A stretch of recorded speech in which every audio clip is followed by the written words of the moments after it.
Thursday, beautiful people. It's me, Elle Montague. I couldn't get people out. I got to do that again. Thursday, beautiful people. It's Elle Montague doing Platinum Convos, streaming live, Intellectual Studios, iHeartRadio station. Hello, hello, hello. We are here doing the show with a wonderful guest. All the guests are wonderful, but this one is especially wonderful. We talk about normal people. Well, no, ordinary people that do extraordinary things, living their lives in the way that they need to, and building passion, love, and life. That's what this show is about through a simple conversation. So today I have a guest, Mr. Sam. I'm going to call you Sam. No, Samuel. What do you want me to call you? It's your pick. It's my pick. You're going to let me choose? All right, you can call me Sam. Okay, I want to call you Sam. So, but let you do your introduction the way that you want to do it. Tell us and me and the audience who you are and what you do, what you're about. All right. So I'm Sam or Samuel Mersch from Switzerland, and I've been in Chicago for about 5-6 years now, but I'm really from the countryside of Switzerland, so it was quite the move. Now I'm living in the south side of Chicago right now, and I'm a musician. You living on the south side? Yeah, oh yeah, Bronzeville. I did not know that. Okay. In Bronzeville, and I'm a jazz musician, so that's basically what got me here. Yes. So actually, everyone, I meet people through extraordinary ways. One of my classmates recommended that I link up with Sam and listen to him and listen to his music because he does this cool thing of, actually, I guess I want to say this. You play music during yoga, like in the healing kind of way, in a relaxing kind of way of playing your guitar during yoga. So that's what got my attention and connecting with him. And then when I started talking to him, I started learning a whole lot of other things, especially since I'm into natural medicine, into herbal remedies. And you actually have a background of using, your mother, you told me, used or I guess she supported and promoted alternative methods of health when you were growing up. Exactly. So I was this ADD child. Okay. And again, they call it a disorder here. I think where I'm from, it's not a disorder, but it's just specialized. And my mother had the time, could afford to be home and take care of me. And she didn't want to put me on Ritalin. Yeah. And so we did all these kinds of alternative therapies, kinesiology, craniosacral, color therapy, which is kind of acupressure with color. Okay.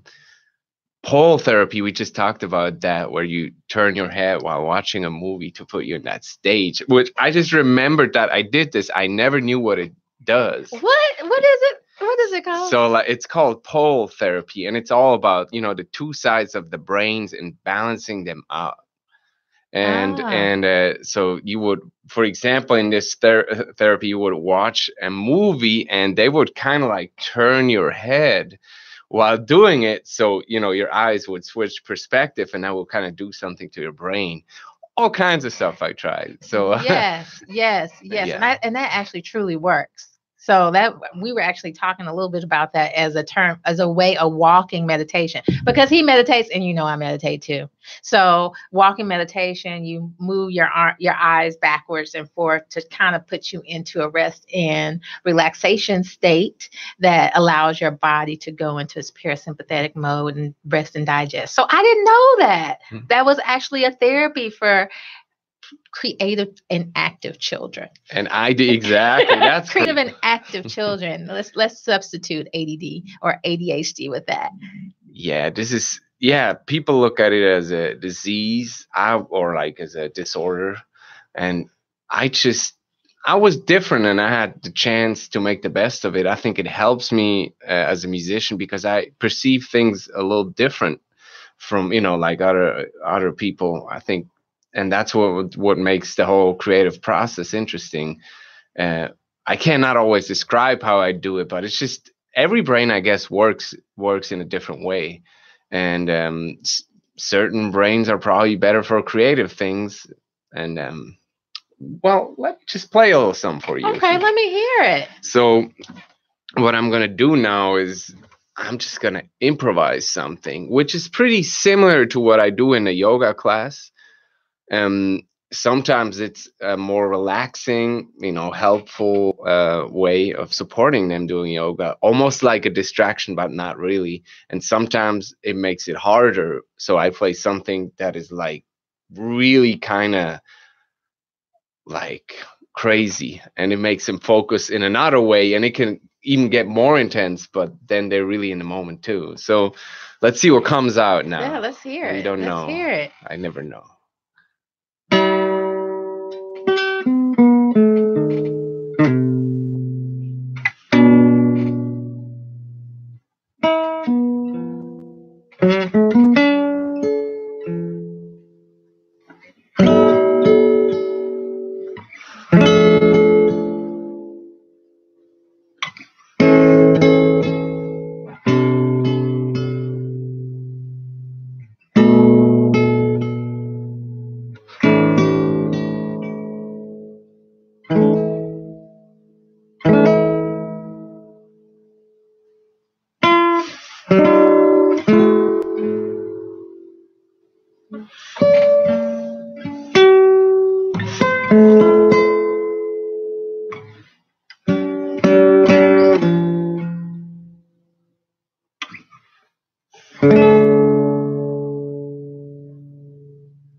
Wow, I could really feel that.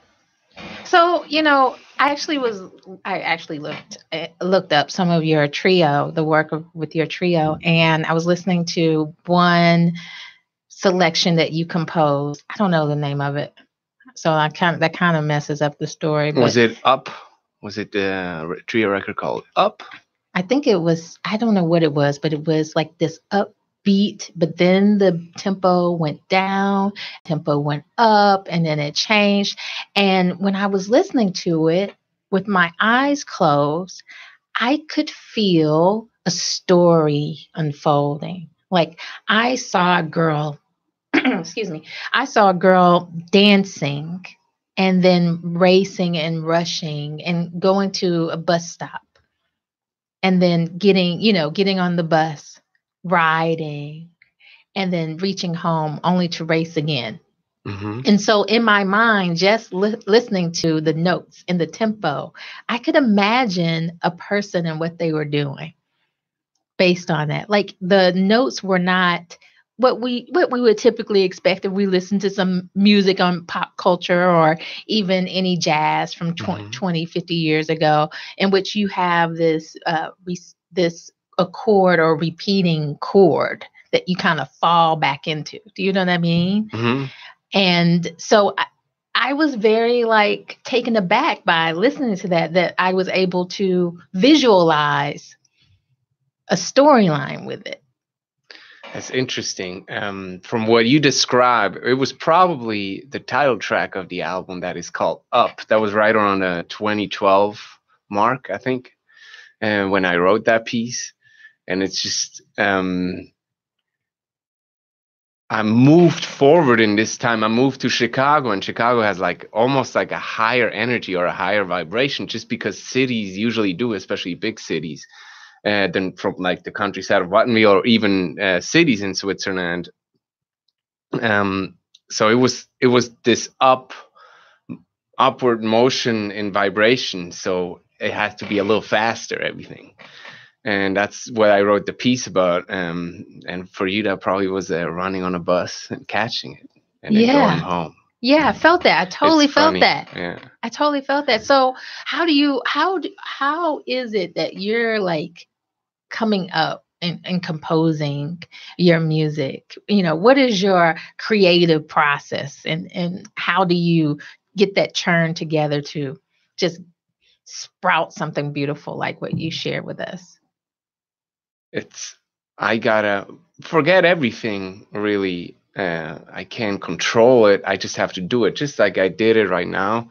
They say you use like the frontal cortex to like think and to have that, awareness, judgment, kind of an ego thing. And that's how we go through life most of the time. And when I compose, I kind of have to shut that off.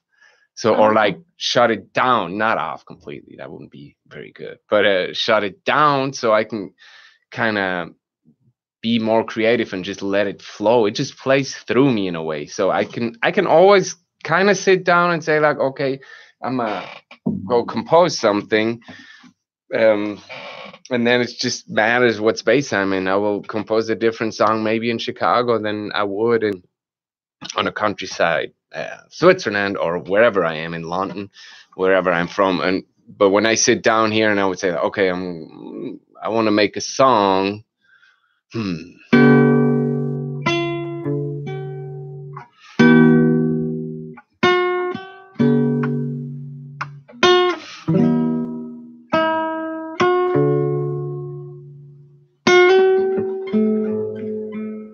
And then, like, I just start with something, and then, it starts turning in my head. No, see, I was getting into it, and then you stopped. Yeah, I know. I'm just giving you an example. I can't do the whole song right now.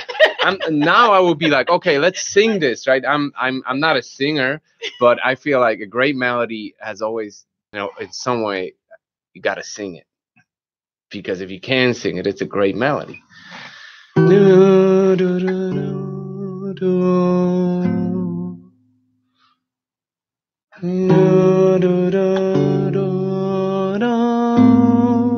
Something like that.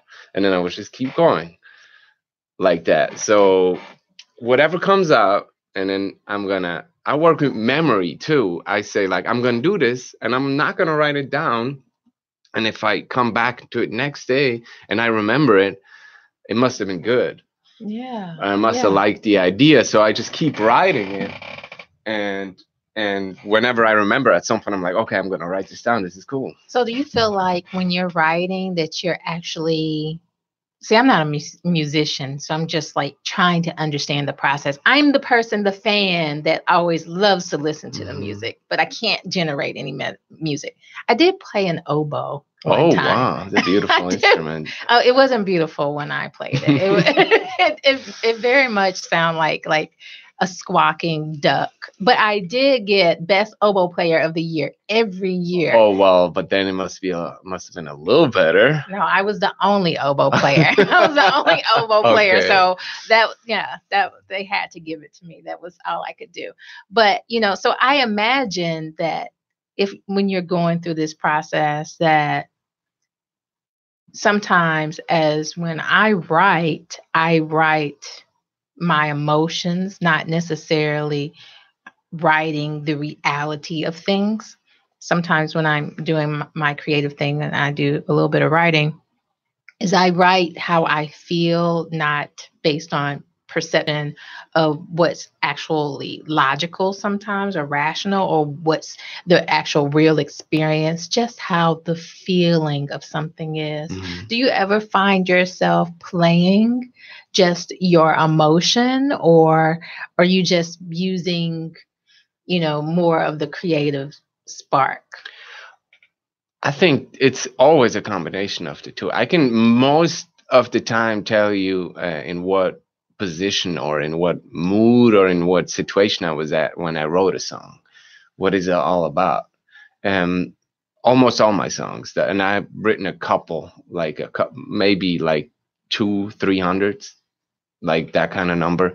And for most of these songs, I can tell you, oh, it was that. It was a moment on the couch when I was talking to a friend, and then I had this idea. I can always tell you. So it's always an emotional thing, and then that kind of opens you up, to want to do something about it and just kind of like manifest it in a way. So do you ever think about when you're writing how you're going to invoke emotion into the person listening, or are you just in your own world when you're doing it? I mean, it is through me kind of in a way. So like it's what I feel, and then I try and write it down, but I don't try to, do a certain emotion. It's just whatever comes out is going to be honest anyway. Yeah, I find it so interesting. Definitely interesting. And so, in listening to you talk about your childhood and ADHD and ADD and your mother's strength and pushing against Ritalin and seeking alternative ways to allow you to channel your energy. I want to say allow you to channel your energy in a different way. Because to me, just my opinion, ADHD is a problem of other people, not the person who is diagnosed with it. It's because someone else is unhappy with your inability to sit for long periods of time, or your ability to pay attention for long periods of time, and you're distracted and you're moving about and it's distracting other people. So ADHD, who is it really about? But other people being annoyed by you. That's just how I feel off the cuff. But I was thinking, like, do you think that things would have changed for you in terms of your artistry and your creativity if your mother had selected to go in a different way? Well, of course, I'm convinced of that. I will have to say first, my mother even admitted to me that if she would have been a working mom at the time, and she wouldn't have all this extra energy, because I think she's a little hyper herself. Oh, she's hyper too. She probably would have had to use medication as well, just because it's a lot of energy she had to put, and she could afford it to put down that time and energy with me and work on it, which I might seem a little nervous, right now as a person, I'm a little hyper, but believe me, when you would have seen me with 16, 17, I was like, okay. Even at 16 and 17? Or I was still, yeah, but then as a child, I remember I once made my cousin cry. She was sitting me for an afternoon. She was little as well, but I must have been 3 or 4. And she would I must have been a little older, maybe 5 or 6. And I totally made her cry, because she would just go to my aunt and say, he does not want to sleep. And she tried everything to kind of quiet me down, and I was just not. You were just not. You were just going. Yeah, I would just keep going and stuff. And so, yeah, I guess it can be hard. So I have, I wouldn't judge anybody for sure. But I'm very happy and I'm fortunate that I could go another way. Right, because what you're doing now, you're actually doing what you love to do. And I guess it is undistracted, because a lot of people have to, and you figured out a way to be able to make this your life. Yes, exactly. I'm basically manipulating air in the space, and I make a full living out of it. Yeah. And that's amazing in itself, because a lot of people, in terms of pursuing their own passion, you have to do it on the side, because you have to, or you feel that you have to continue with a 9 to 5, or you have to pay rent, and you don't have the support to even try to funnel your energy into such a way that you can support yourself. Yeah. So something has really clicked for you, that you can be able to do this as a life, as a lifestyle, without having to have any regrets or try to fit it in. That is true. I'm happy enough. It always has to do with networking as well. I like to go out and talk to people, meet people. I meet a lot of people. I like to do a whole lot of different things too. I like to, play all kinds of music. I play a lot of funk. I play a lot of jazz. You play a lot of funk. Yeah. I can see you playing a lot of funk music. Yeah, I've been on the road with this Indian singer. Well, he has Indian roots, Zishan B. Indian singer. Which does Zishan B, he does basically R&B, or for his first record he did that. And but his parents are actually immigrants, so he's American.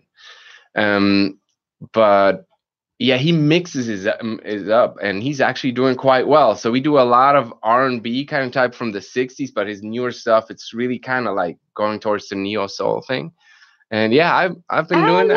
I love it, because I would never think that you would say funk. Actually, Mom, she told me that I was a child born out of love because she was listening to Bootsy Collins. I'd rather be with you. I'm probably sharing too much.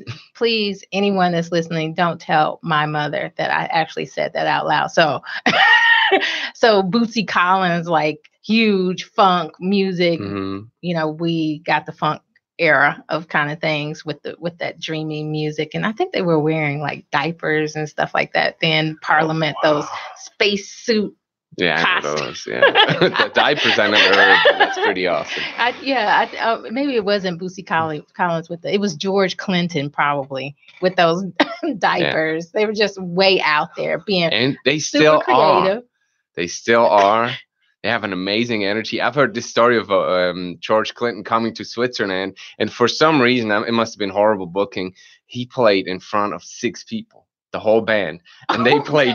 They played a 3.5-hour show for these 6 people. For 6 people. Yes, and I know a guy who's been at the show, and he said their energy was unbelievable, and it just literally wouldn't matter. They would just doing it. So like, yeah, I can very much respect that, because I know it's hard if you like, and they're up there, and then like it's 6 people, and they just right.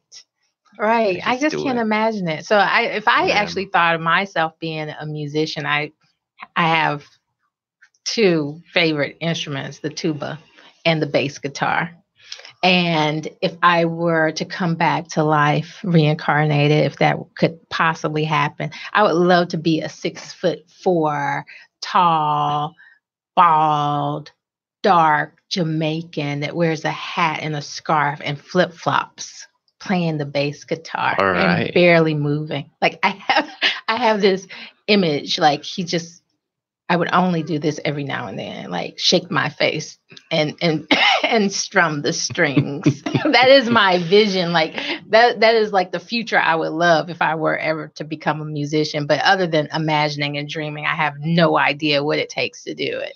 So I just love that you are able to live in your dream, and then at the same time you not only are impacting your audience and your listeners with your music, but you are actually doing other things like the yoga in terms of healing. And then actually you said that you were teaching. Sometimes teaching. Oh yeah, I'll teach any kind of all ages, really, like from 5 or 6 to, I think my oldest students is probably in his late 60s, maybe. Really? Yeah. So there is like opportunity for me. Oh yeah, sure. To learn how to do definitely. something. Unless you want to. I'm not trumpet and violin and maybe piano would like require a lot of work just for everybody. But I think a guitar or a bass guitar, you should go for it. Oh, you should totally go for it. Try it. Yeah. Oh yeah. And that, like the 6'4", that's gonna be tough. Oh no, but I can. But I can get the flip flops. Yeah. I think. Oh yeah, you can get the flip flops and a scarf all year round, even in Chicago. Even in Chicago. Yeah, you can do it. Live it if you want to do it. And then reggae is beautiful music on bass. So I used to actually be playing bass in a reggae band for a few years. Oh really? And yeah, I did a whole bunch of stuff. I told like all styles. I started with punk. Like I really like you have been all over. Yeah, I did everything, and I think I still kept a little bit of a punk attitude sometimes. So like when I have shows, it can kind of get wild, and then it can get like unexpected. I like to do that, but and then sometimes, as you just heard, it can be super soft and quiet. My solo CD is like very quiet.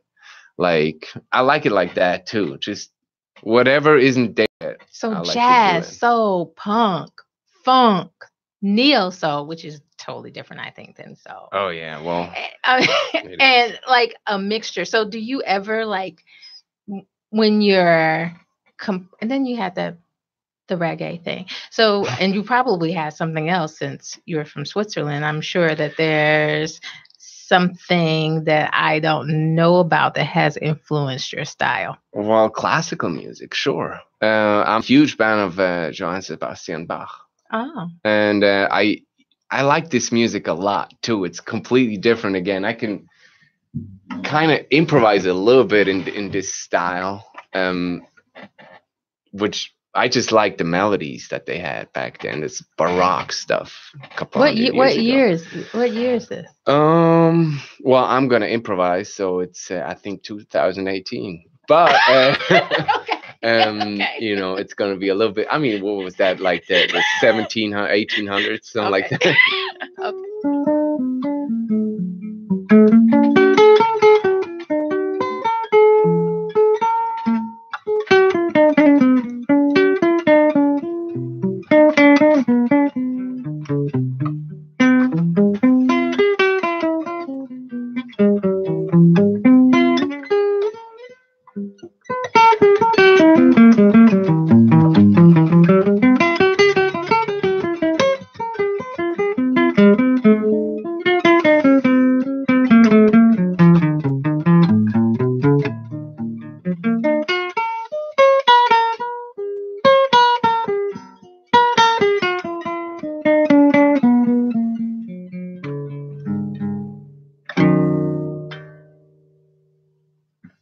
Nice. Just whatever came out. Nice. But that influenced me a lot, especially in college. So, do you ever see or mix it up such that, I mean, it probably you probably couldn't combine that many different styles. I mean, like, have you ever tried to like put the classical elements with something that's so far left together? There's like, what? Where did that come from? Sure, I did a little bit. It's still not. I mean, like, it's not authentic in any way. You know, like in a well, it's authentic, but it's not authentically classical or authentic blues. But it's a mix that it kind of involves. I wrote this piece that is called True.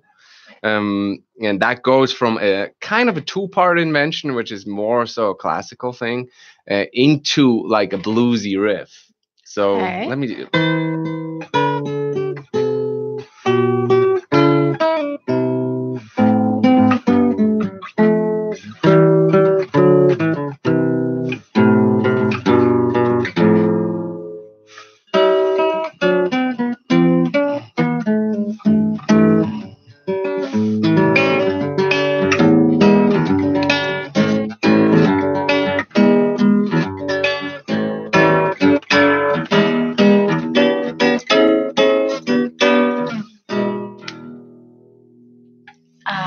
And then it goes in a whole blues solo there with full band. But yeah, I just shorten it a little bit. So I see. so try and mix it a little bit. But yeah, I'm just working on that. It Mhm. sounds really good. Yeah, I'm thank like, you. I can feel the vibration over here. Almost like I'm an unborn baby.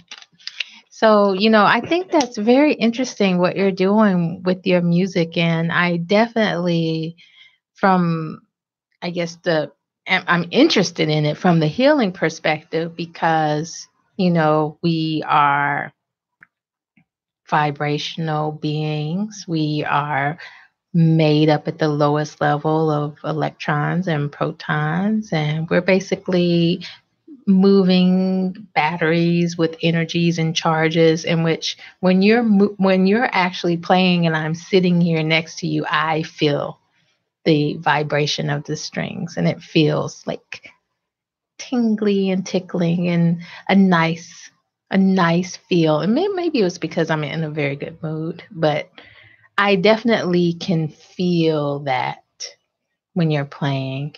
And I think it's so interesting that so many people are using, the music in terms of as a healing for actually getting your body back in balance. And, even going back, and we talked a little bit about this, when you're as a baby, you can hear the vibrations of your mother's voice. You can hear the vibrations of music outside, of your mother, and then there are babies that can recognize the same music once they're born. Oh, really? Yeah, they have a study that where when a baby is in the gestational period, they would play 2 to 3 different, songs, Yeah. and then play those songs along with some new songs. and the babies can recognize the ones that they heard. They So make yeah. sign, make make gestures that they recognize the music. Hmm. And that to me is like it's so powerful, music and our connection to music as human beings. It's in such a way that we can't necessarily, I can't explain how it works, but we know intuitively it's something we have to have or that we need to survive Hmm. or helps to balance us. Well, two things about that. In terms of remembering, I always the sound of a vacuum cleaner always totally calmed me down. And I never really thought, I gave it much thought, but I would actually, as a kid, lay like right next to the vacuum cleaner. My mother was cleaning, and I would sleep to it. I would fall Ah, asleep to it, and that sound is just something that is super soothing to me. And it just makes you feel like so warm and just welcome, and just feel like, okay, everything's perfect. And I think it's really important that we can enter that space when we want to heal, that we can, because sometimes it's when we're sick, for example, under the weather, we have a fever or something, and it's hard to reach a level of comfort, to like just kind of be able to get in the mindset to heal, really, to self right. activate that. Or I mean, like, it can be any kind of healing. It can be psychological healing as well. And it's just important that we know these triggers, so we can work that in if we need it. um so yeah, I have a in Switzerland, I actually always had a hair dryer next to my bed. If I needed to relax, I would just turn on the hair Ah, dryer, and I'd be like, oh, okay, I can totally chill to that. So, but for a lot of, it's funny because I'm a musician. So for me, it's not always like that, even though I have certain songs that I can, enter a space like that too. But I think everybody does that. Like, everybody has their certain song that they need for a certain thing to get in the mood for, either like you want to go out and party, or you're sad, or you need to relax, or whatever you want to do.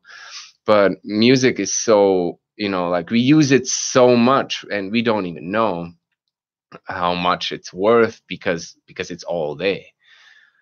But then when you try and take it away from people, then you will see what happens. Actually, now I'm completely going someplace else. The Taliban had a pretty strict regime in Afghanistan, in certain cities, and they would go as far as music was forbidden. mm, And they will be like that strict, and like whistling in the street, anything would, like, and then for a period of a few months, it was completely forbidden, and they couldn't get through with it. Like, it was like people would not do it. Like, they would, like, because everybody can sing and whistle and stuff, but you cannot take music can you away from people. imagine? I can't Like, they'd be like, imagine. even though it was extremely dangerous to do it, people would be like, we will not let go of that. So, and we don't even know how it is to not hear music for like 3-4 months, or to not have anything like that. It's hard to imagine, I guess. Right. It's so hard to imagine because, we take it, I think, take it for granted. I've really been thinking about how music weaves through the fibers and the fabric of our lives. Mhm. I've been thinking a lot about this. I thought about it. I started thinking about it today. That's how long I've been thinking about it. Don't think that I've been thinking about it for months. No, just today. And I actually saw this Super Soul Sunday with Oprah and Will I Am, and he's talking about being able to recognize patterns and being a musician because the music comes to him and he hears it in patterns. And when he's not doing music, he recognizes patterns in how people speak and how they do language, and actually how he's doing business now with I think he's interested in technology and some artificial intelligence for the future and the future way of thinking. He's doing associations based on patterns.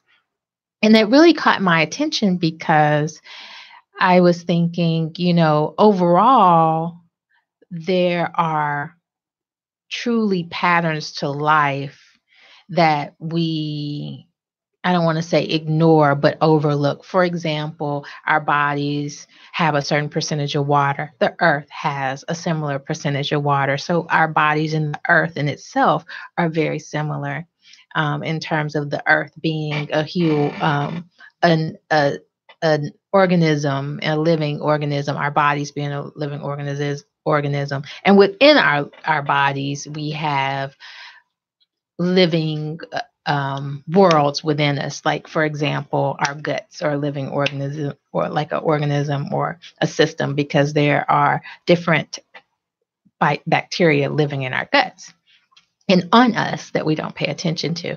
So, to make a long story short, I'm going somewhere with this. I'm trying to get there. But to me, I'm trying to understand, what is this pattern, or what is it that music affords us? It's almost like we turn on the radio and we hear the basic music, like sometimes music that is a product of work. Music that you hear because it's popular in a trend, when certain types of music styles sound the same. That is like our everyday food. And then you may have something way over to the other side in which it's more creative. It's not something that's necessarily sellable. You know what I mean? And the average person that's not a musician, what if you didn't have that everyday radio, like what you were saying with the Taliban? How would we feel? What if you only had, what if we didn't have the industry, the music industry, and we had more availability of creativity, or people feeling like they can go out of the box? How would that impact us as individuals? This is a huge question. I don't know. It doesn't feel like I'm going somewhere where I'm trying to go, but I'm having a gazillion thoughts about what really is music to people. What really is it doing? Why do we feed off of it? It's completely natural. I think they found old stones, or like old instruments that were in tune, that must have been like a couple of thousand, 10, I don't know how old, but it always has been there. And I think it starts, speaking of pattern, it starts with the heartbeat, which is, the heartbeat and tempos have a certain kind of they have like a big correlation.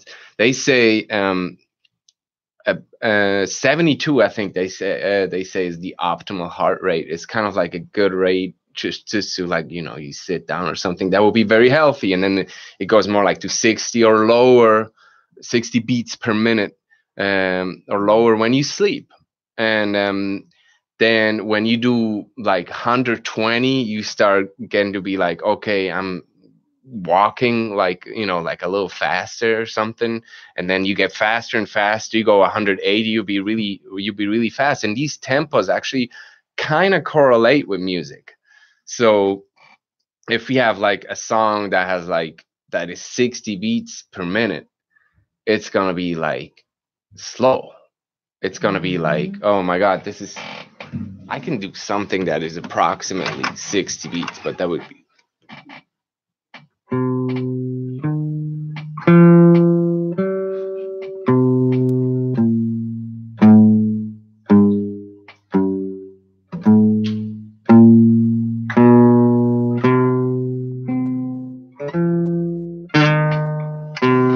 So that feels in a certain way. Like most people would say that's a ballad, right?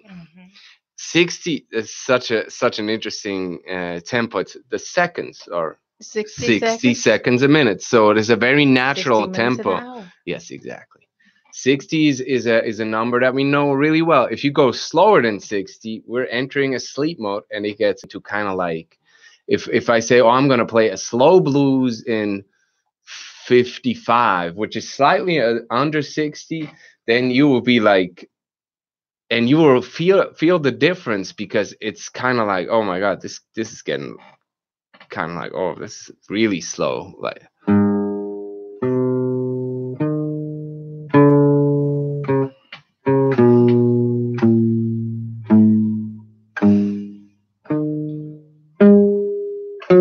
And it's just like, it's just a little bit too slow. And then you have tempos. 72, for example, will be like, what would that be? Let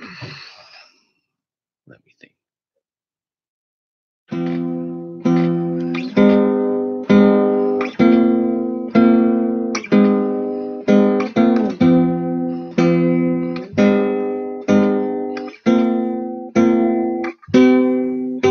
That would be like that would be like slightly more active, right? And then you get faster and faster, and then it gets, so like you have these tempos that are already kind of like in a correlation with our heartbeat, and we can feel, oh, that makes a lot of sense. So That music is already in our body. That makes so much sense, because, and I'm glad you brought this up, because I'm like, what am I thinking about?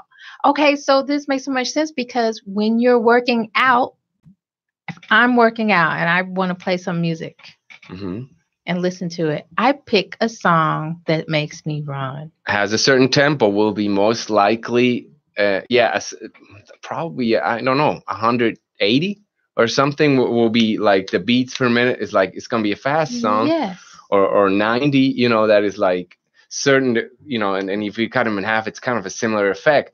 And then there these rates, which is funny, because 80 and 160 is like, I know I'm talking a lot of numbers, but it's a very unique tempo that you do not hear as much in music. But one tempo is like that. Is stepping.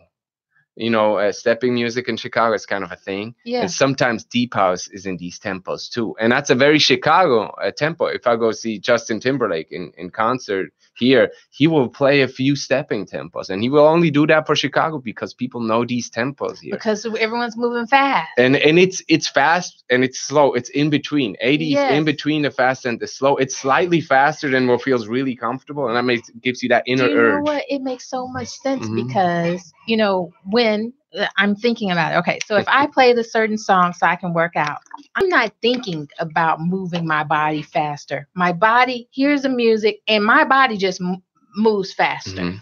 So when you're living here in Chicago, and I'm actually from Alabama, I'm from the South, and my best friend said to me when she came to visit me, she said, "You're a different person here. You're moving too fast. You're moving fast. I can't keep up with you." Now, I've been friends with her for more than 30 years. So she really knows me. And so to hear her say, okay, I'm moving fast. Yeah, I got to move fast, because I have to catch the train. If I don't catch the train, we're going to miss our spot. We're not going to have our reservations. It's a pressure, like, go, go, go. We go, go, go, go, go. And then we get there and we stay.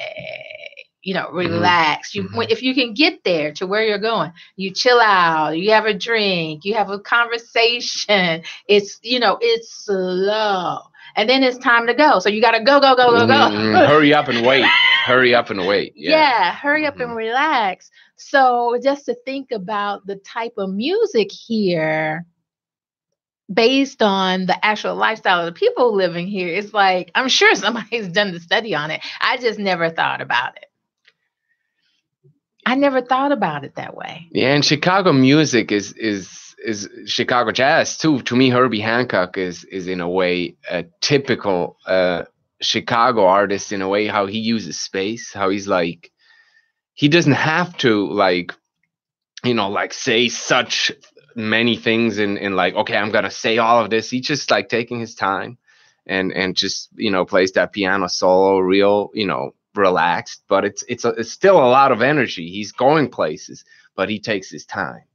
And that's typical Chicago. I think Chance the Rapper actually does that. Okay, that's interesting.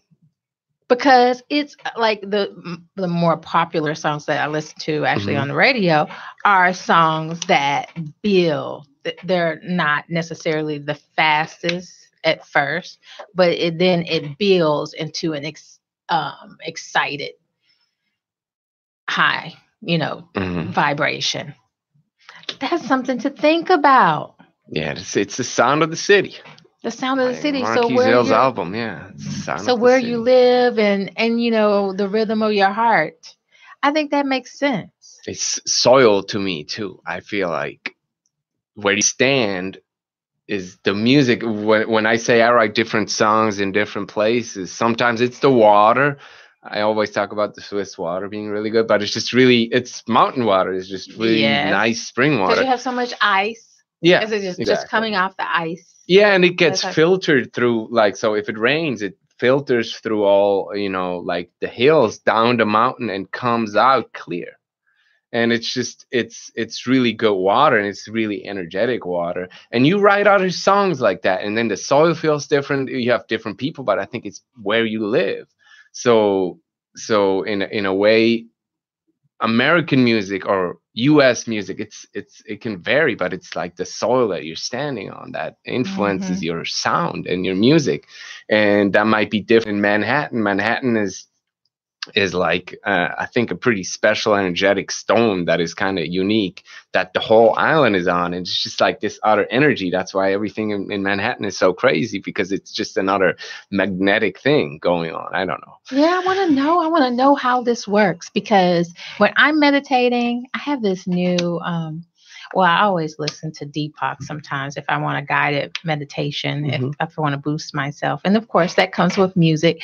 But I have this chakra app, and for specific chakras, it plays this frequency Hmm. or this specific tone, and I always wonder how is it that you know that specific tone speaks to the chest versus one specific tone vibrates, here. Hmm. It's just amazing to me how how complex it is in relationship to our bodies and what we're doing and how we're living. And then it's so many things that you have to consider. You have to consider where you live and your upbringing. I'm sure how well you hear, or that Well, there's a probably lot. has something to do with it too. Or We your brain and how it Yeah, interprets the sound. of Your course. memories, Yeah. what memories you have of specific sounds and emotions you have with specific sounds.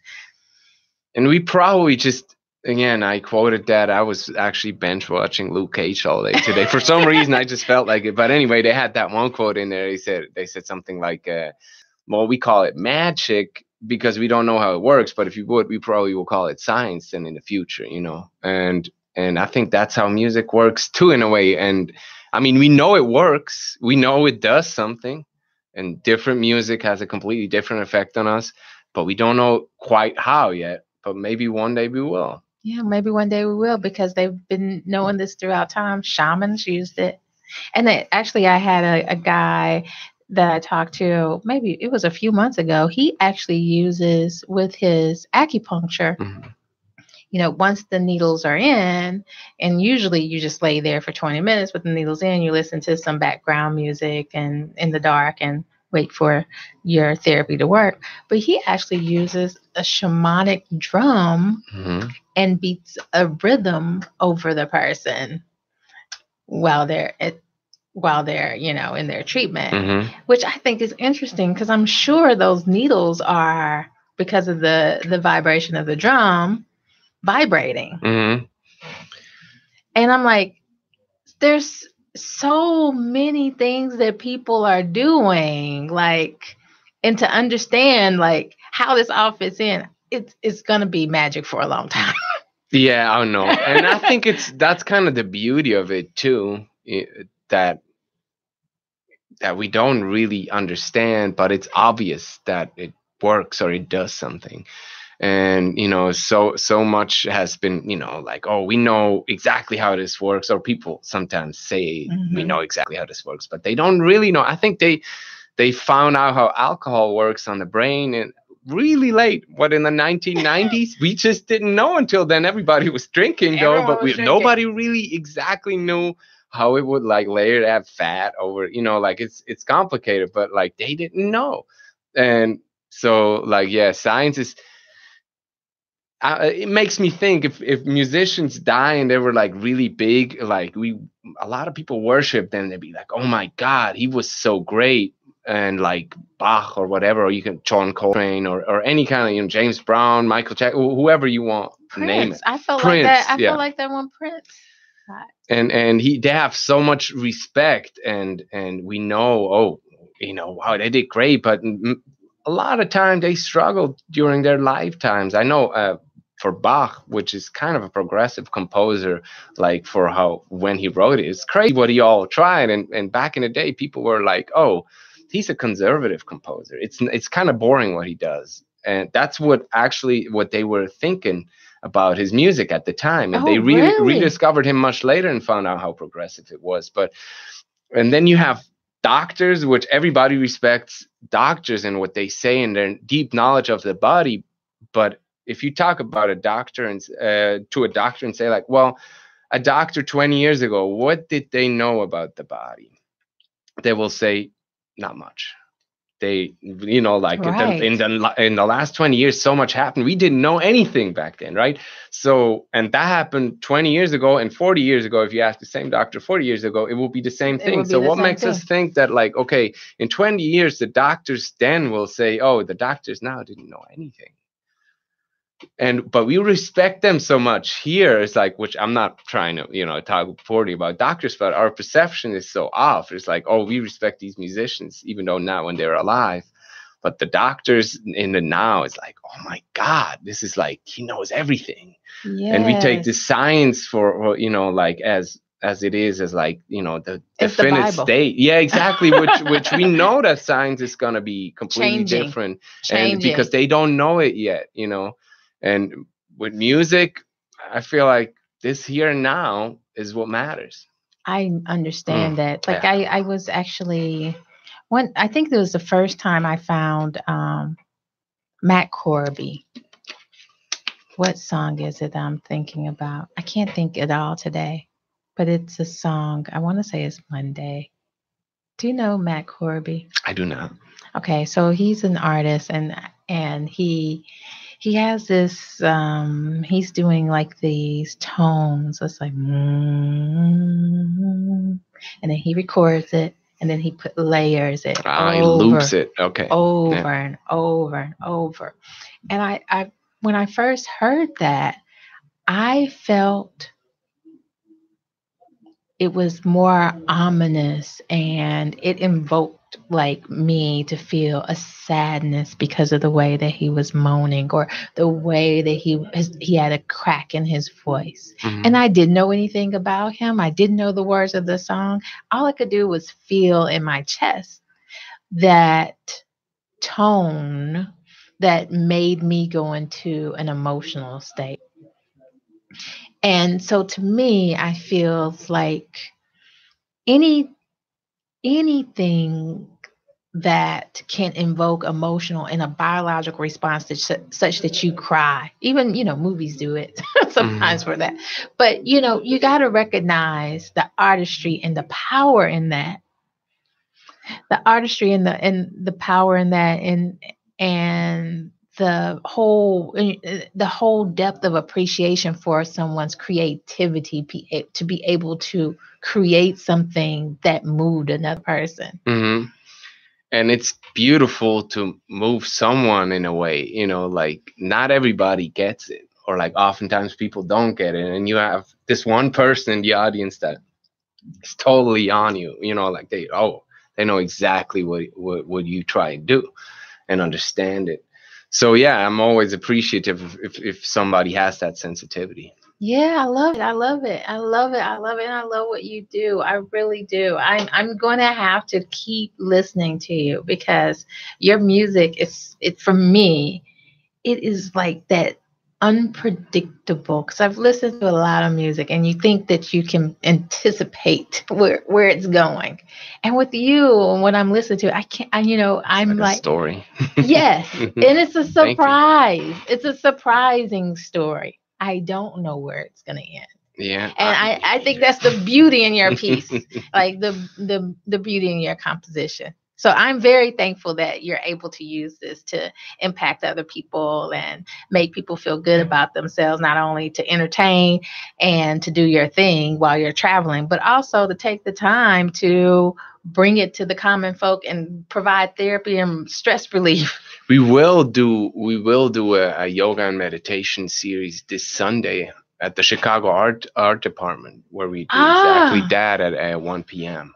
Okay, I think I'm it's going to find you. 1926 South House that we play there. It's donation based. So if somebody wanted to look you up and find you and hear more about your music, how would they find your music to listen to? Well, on the website is a lot of stuff. That's Samuel Musching. That's MOSCHING.com. I guess we can post a link later on the page. But so everything is about on there, or like links and stuff. Okay, so, good. So everyone, look up Samuel, take a listen to his music, open your mind and think about, where he's going and the creativity, and also open your mind to think about your own creativity and where you can move that forward and get that going. So thank you, everyone. That wraps up the show today. Thank you so much for coming. Thanks for having me. Yes. And everyone, have a blessed day and a pleasant day, and just keep it moving. Thank you.